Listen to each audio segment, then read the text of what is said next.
On February 11th, 1962, the then Premier, the Honorable Norman Manley, together with other cabinet members of Jamaica's successful two-party delegation to London, received a great welcome when they arrived at Montego Bay. There to greet them were other cabinet ministers and the mayor of Montego Bay.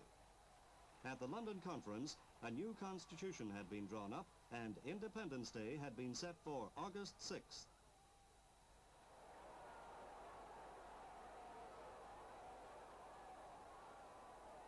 Political differences had played no part in the conference. Although the two parties, the People's National Party and the Jamaica Labour Party, hold divergent views on many subjects, independence was not one of them.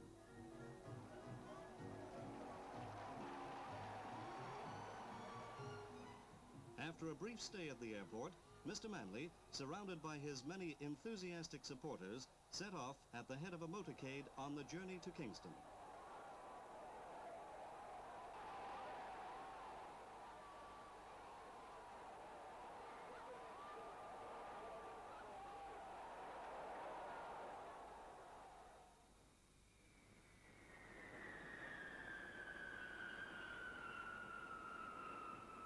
Later in the day, opposition members of the delegation, with the exception of Mr. Donald Sangster, flew in and were met by a large welcoming crowd.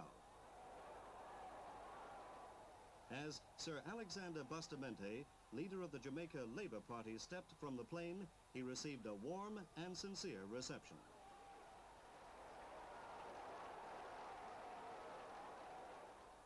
Dr. Herbert Eldermeyer and other executives and members of the opposition party were there to officially greet him and his team.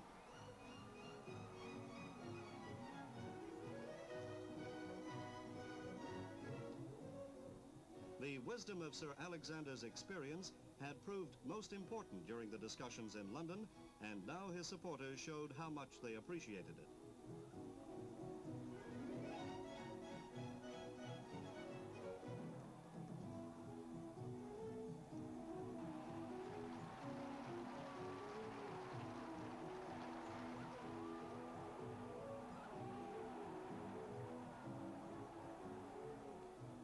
The return of the two distinguished political leaders was followed immediately by 8 weeks of the keenest election campaigning in the history of representative government in Jamaica. The people had to decide who would lead them in their new role as an independent nation.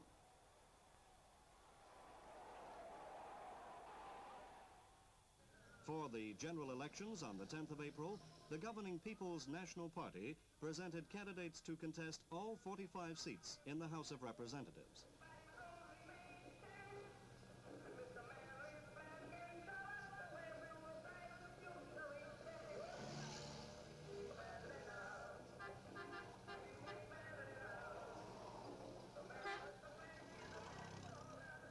The opposition, Jamaica Labour Party, also entered 45 candidates. The long-established two-party system was challenged by a third force, the People's Political Party, led by Mr. Millard Johnson. The PPP presented 16 candidates. 8 independent candidates also stood, making a record-breaking total of 114 candidates.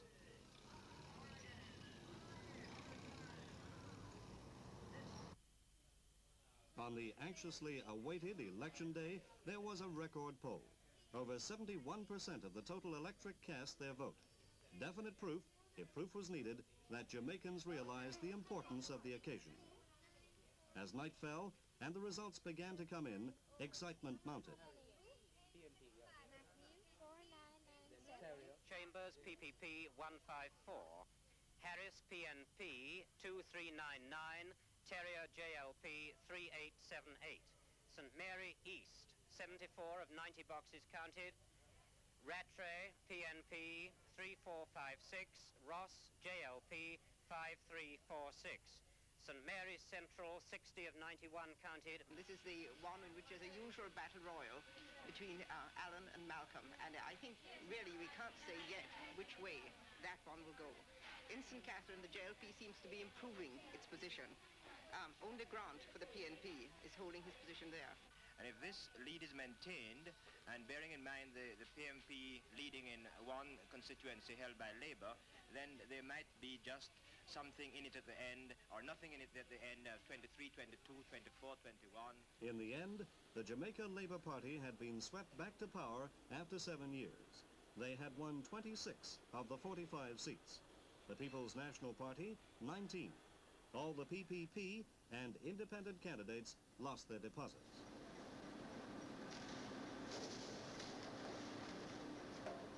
The Jamaica Labour Party, headed by Sir Alexander Bustamante, formed the new government. At 9:45 a.m. on the 24th of April, Sir Alexander was sworn in as Premier of Jamaica by His Excellency Sir Kenneth Blackburn at King's House. I, Sir Alexander Bustamante, do swear that I will be faithful and bear allegiance to Her Majesty Queen Elizabeth II, her heirs, successors according to law. So help me. And the ministerial oath.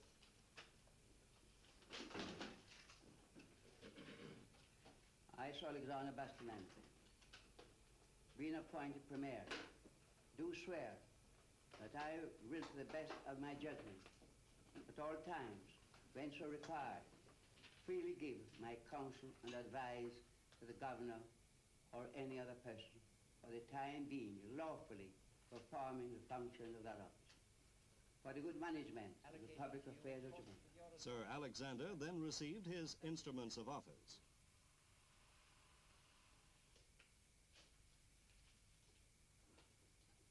May I, Sir Alexander? He then made his first statement as Premier.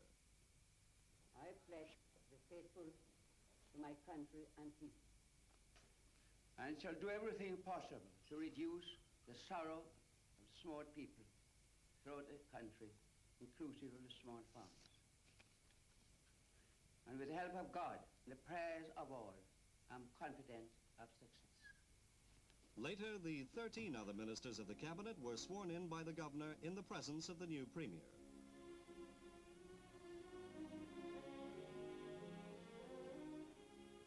The will of the people had been made clear at the election, and now, as Jamaica moves towards independence, much depends on the judgment and integrity of these men.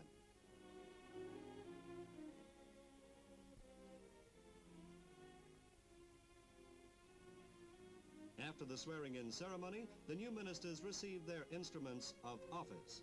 They are the Honourable Donald Burns Sangster, Minister of Finance; Robert Charles Lightbourne, Minister of Trade and Industry; Edwin Allen, Education; David Tavares, Housing; Edward Siaga, Development and Welfare; Dr. Herbert Eldemeyer, Health; Lyndon Gladstone Newland, Labor;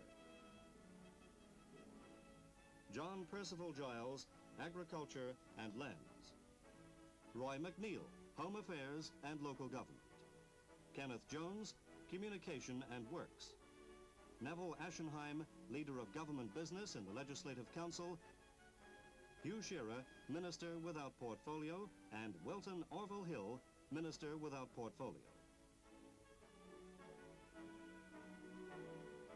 And so, our new government takes up the reins of office under the leadership of Sir Alexander Bustamante, assured of the hopes and good wishes of a united Jamaica moving forward into independence.